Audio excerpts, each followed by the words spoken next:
Hello friends, today we are going to discuss a very important topic of 10th standard physics, that is electricity.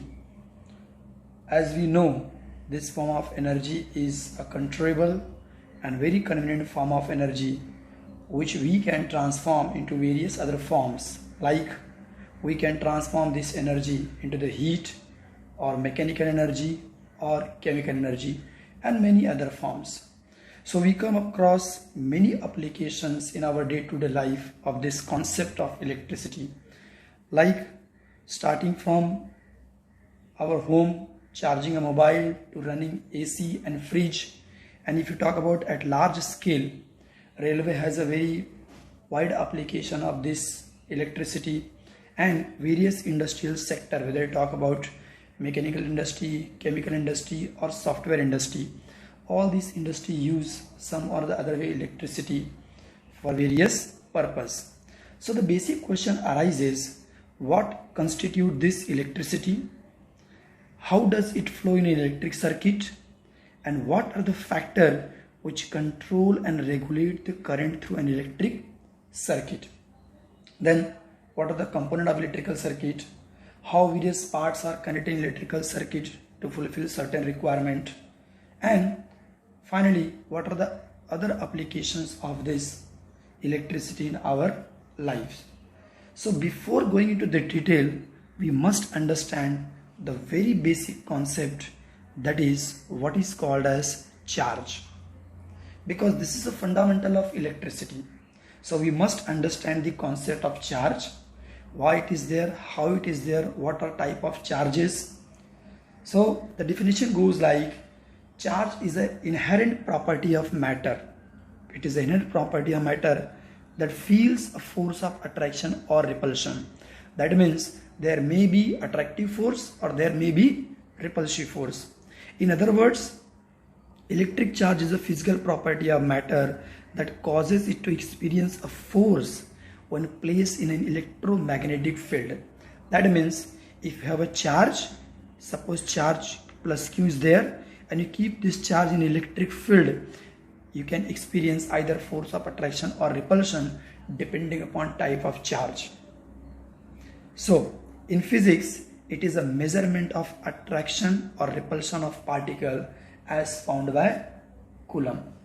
So there are two types of charges. One having a positive sign is called as positive charge, and the other which bear a negative sign is called as negative charge. So saying goes like repel like. That means if two charges are of same type, like one is plus, other is also plus, or one is minus, other is also minus, there will be force of repulsion. That means they will repel each other. Whereas if two charges are unlike, just like here, one is positive, other is negative, so there will be force of attraction between them. The quantitative aspect of this charge was given by a very famous scientist, Charles Augustin de Coulomb, who is known as a discoverer of what is now called as Coulomb's law of force of attraction between the charges. So he is the one who has given quantitative aspect. That means if one charge plus Q1 is here, other charge plus Q2 is here, then what is the force of repulsion between them if they are like charges? Or suppose one charge plus Q1 is here and there is another charge minus Q, then what is force of attraction between them? So whether it's attraction or repulsion, what is the quantitative aspect of that was given by Coulomb. That's why to honor him, the unit of charge is called as Coulomb. So the next point is to be deal in detail is whether the charge is additive in nature or not, or whether it's quantized or not. So these all charges, whether they are positive or negative, they all are additive in nature. Additive in nature means what? Suppose you have four charges, Q1, Q2, Q3, Q4. We can say the total number of charges Q is equal to Q1 plus Q2 plus Q3 plus Q4. That means you can algebraically add them. that is called as charges are additive in nature. And the smallest known charge is the electron, and the charge on each electron is given by minus 1.6 10 raised to minus 19 coulomb. Now the next point is, what is mean by charge is quantized? That means charge on body is an integral multiple of charge on electron. Suppose there are 5 charges, so total charge is equal to 5 into E. If there are 10 number of charges, so 10 into E.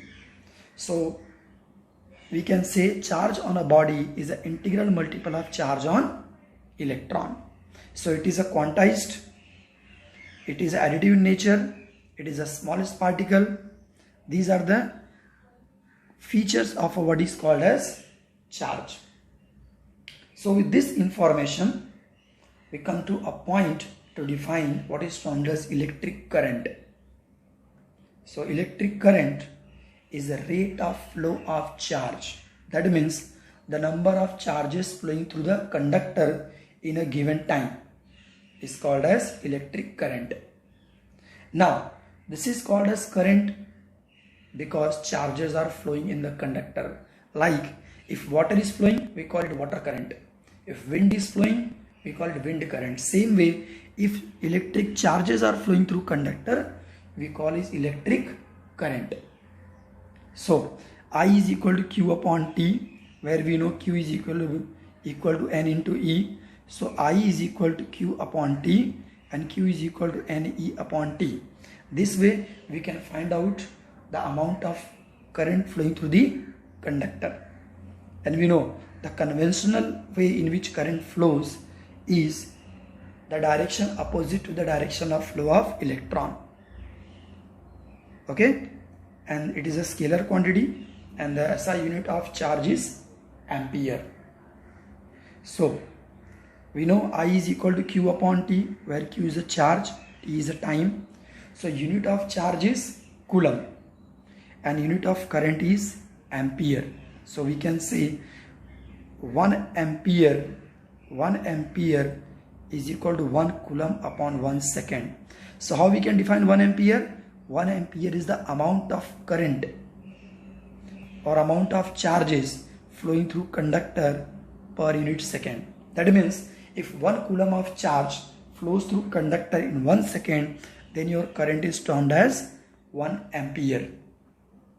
And the value of 1 coulomb is given by 6.25 10 raised to 18 electrons. So based upon whether a material allows the flow of charge or not, we have two types of material. One which allow the flow of electric current is termed as conductor, like copper wire, aluminum wire, steel or any metal. Whereas the one which does not allow the flow of electric current is called as insulator, like plastic, rubber, cloth, etc. But the question arises, why there is a flow of charge, or what makes this charge to flow? So to understand this, let us take one example. Suppose you have a two tank, one is tank A and tank B. They are placed at the same horizontal level. Since they are placed at same horizontal level, there will not be any flow of water. Neither it goes from A to B, nor it comes from B to A. But if you look at second case, where the tank D is at somewhat lower level as compared to tank C, so there is a generation of pressure difference between the two ends of the tube, and that's why water flows from higher altitude to lower altitude. Exactly same way, charges do not flow in a copper wire or any conductor by themselves. The electron moves from one end of the conductor to other end of the conductor only if there is a potential difference. So what is this potential difference? Before that, we must understand what is electric potential. Suppose you have a charge, say for plus Q charge, which is kept at infinity, and you want to bring that charge from infinity to a point in electric field. This is the point. charge A is there, charge particle is there, so there will be some repulsive or attractive forces. So if you want to bring this charge from infinity to the point in electric field, you need to perform some work. So if you have 2 points, say for point A and B, there will be electric potential difference between them. And if you want to bring the charge from one point to other point, say I want to take charge plus Q from A to B in an electric field, then I have to do, or I have to perform certain work. Why we have to perform certain work? Because there is an electric potential difference between charge present at point A and charge present at point B, and this difference lead to the work done. So the potential difference is the amount of work done. Potential difference is amount of work done per unit charge. So we can say that potential difference is work done divided by quantity of charge moved, or it is work done if you want to circulate a unit positive charge between two ends of the conductor. So we know the unit of work is joule and unit of charge is coulomb. So 1 joule upon 1 coulomb is called as 1 volt. How we can define 1 volt? When 1 joule of work is done, to circulate 1 coulomb of charge in an electrical circuit, then it is called as 1 volt. Whatever potential difference develop, that is called as 1 volt. Now look at this. Here we have connected various electrical devices in a certain particular order, like we have a switch, we have a battery, we have a bulb, we have a resistor, and many more components we can connect. So when we connect various components and we create a continuous closed path of an electric current, then it is called as electric circuit. So we have a various component in electric circuit, like we have a bulb, we have a switch, we have a battery, a resistor, voltmeter, ammeter. These are the various components of electrical circuit. So now we will understand what are the components of electrical circuit and what are their individual functions. So the first and most important component is the cell and battery. So cell is a single one, and when you talk about battery, when you connect 3-4 cells together, we get battery. There is a specific way by which cell is represented like this. The larger terminal indicate plus and the smaller terminal indicate minus. So this is the way cell is represented, and if you are representing battery, it must be like this. That means you have a plus, minus, plus, minus, plus, minus, like that. So this is the representation of battery. So what is the function of this? It supplies electrical energy. The function of cell is to supply electrical energy, and if you have 2-3 cells connected, it is termed as battery. So next component is a plug key, whose function is to control the flow of current. Like this, if it is open, that means circuit is not closed, there is no flow of electric current. Whereas if it is closed, that means circuit is completed and electric current is flowing through the conductor, and you will see the bulb will glow. Okay, then we have a third component, that is a wire. This is a simple wire. This one is connected wire. Connected wire is represented with the help of a blob. This is called as blob. Blob means one wire is connected with the another wire. Whereas if you have one wire passing over other wire, we can indicate like this. This particular representation indicate one wire is moving over another wire, but they are not connected. Then we have a bulb. The bulb converts electrical energy into light energy, due to which visibility is there. Then we have another important component, that is a resistance, which opposes the flow of electric current. Then next component is a variable. Variable means it keeps on changing. You can change as per your wish. So it is used to control the current. Then we have a ammeter. Ammeter is a device which is used to measure electric current. Whatever electric current is flowing through the conductor, then can be measured by ammeter. Another component is a voltmeter, whose function is to measure potential difference between two ends of the conductor. So with this understanding of various components like cell, battery, plug key, connecting wire, ammeter, voltmeter, we will talk about next topic, that is Ohm's law, which relate the current I flowing through conductor and the potential difference. Okay, so let's look at what is called as Ohm's law. It states that if the physical state, what is meant by physical state? Physical state means dimension, length, breadth, height and temperature. When the physical state of conductor remains same, that means you keep all these parameters constant, then the potential difference, that is V, across two ends of the conductor is directly proportional to current flowing through conductor. That means if you increase the potential difference, there will be increase in electric current. That is meaning of directly proportional. So we can say V upon I is equal to constant. This constant is called as proportionality constant, which is defined as resistance, that is opposition to the flow of current. We have seen resistance opposes the flow of electric current. So we can say that there is a Ohm's law triangle. Like if you have to find out V is I into R. If you want to find out I, it is V upon R. If you want to find R, it is V upon I. It is called as Ohm's triangle law. Okay, but if you plot the graph of V versus I, suppose I am plotting graph of V versus I will get a straight line passing through origin. Straight line passing through origin means what? That means V is directly proportional to I. As we are increasing V, I is also increasing. So if you have V1, we have I1. If you have V2, we have I2. So as you increase the potential difference, the current also increases. But you know this fellow Ohm, that is resistance, will inhibit the flow of current. So you have to adjust the resistance.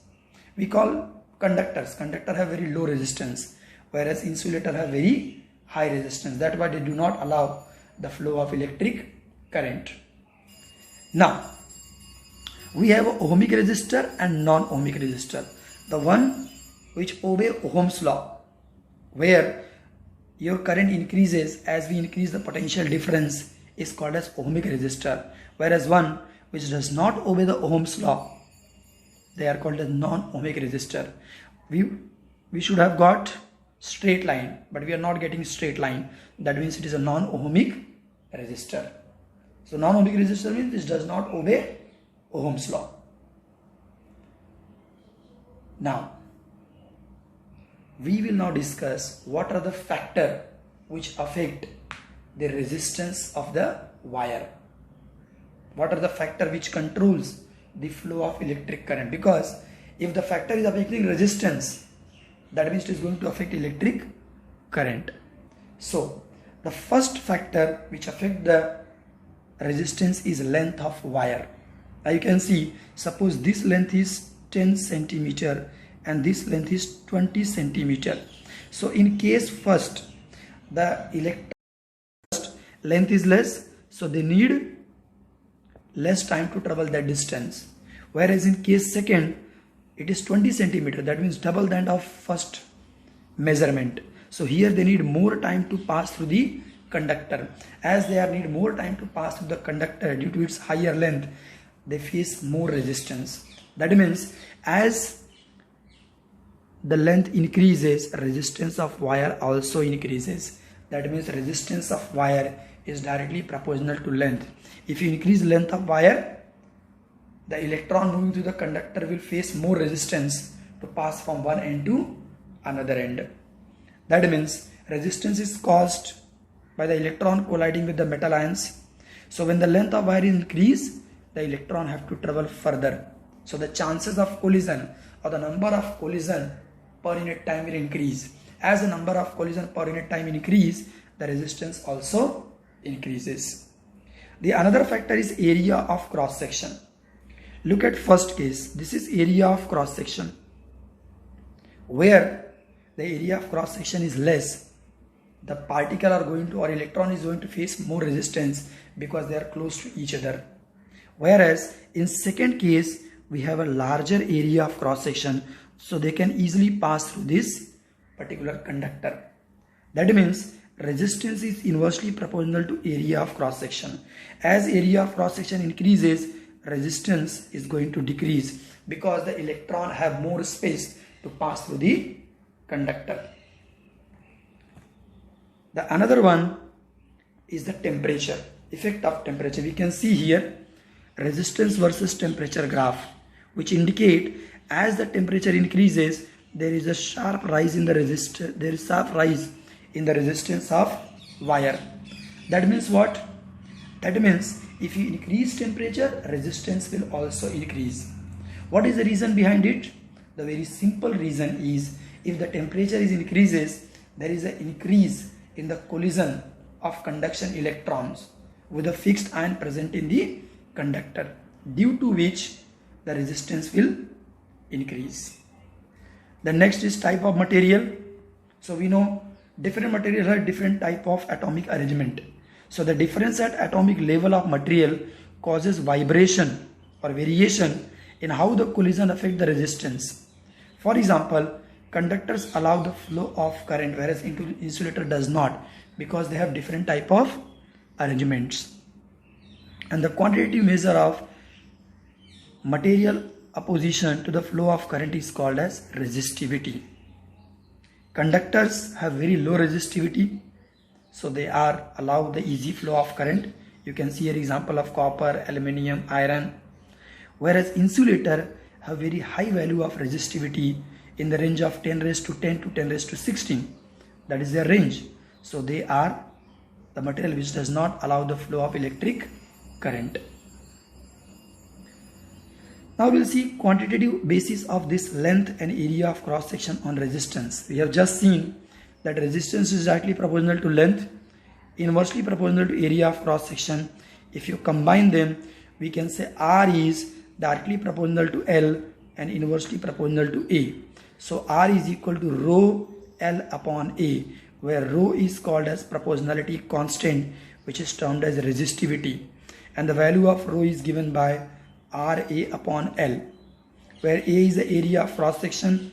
If your conductor is wire, we can say R is equal to pi R square upon L, because if wire is there, its end is circular, so area is pi R square. So we can say rho is directly proportional to R square and inversely proportional to L. Okay, so we have to remember this.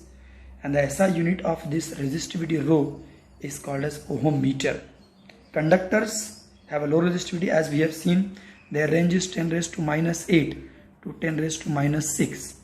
Whereas insulators have very high resistivity, 10 raised to 10 to 10 raised to 16. So these are the factors which affect the resistance of wire.